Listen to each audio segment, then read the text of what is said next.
उपमुख्यमंत्री एकनाथ शिंदे यांच्या शिवसेनेने 6 तालुक्यातील 8 जागा जिंकल्या, मात्र 5 तालुक्यात शिवसेनेला एकही जागा मिळाली नाही।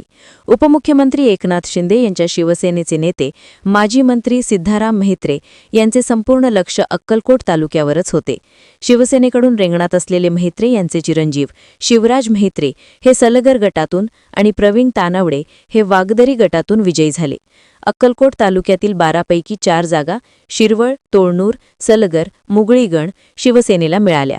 दक्षिण सोलापुरातील हत्तूर गटातून माजी आमदार रतिकांत पाटील यांच्या पत्नी व शिवसेनेचे युवा नेते अमर पाटील यांच्या मातोश्री लक्ष्मीबाई पाटील या शिवसेनेकडून विजयी झाल्या। भंडारकवठे गणात शिवसेनेचा उमेदवार विजयी झाला। जिल्हा परिषदेच्या निवडणुकीत उद्धव बाळासाहेब ठाकरे शिवसेनेला तर एकही जागा मिळाली नाही, पण उत्तर सोलापूर, बार्शी, करमाळा, पंढरपूर व मंगळवेढा या 5 तालुक्यांमध्ये उपमुख्यमंत्री एकनाथ शिंदे यांच्या शिवसेनेला देखील एकही जागा जिंकता आली नाही। शिवसेनेचे सगळेच नेते आपल्याच कुटुंबातील तथा तालुक्यातील उमेदवारांना विजयी करण्यात व्यस्त होते, त्यामुळे त्यांना अपेक्षित यश मिळू शकले नाही असे निकालावरून दिसते।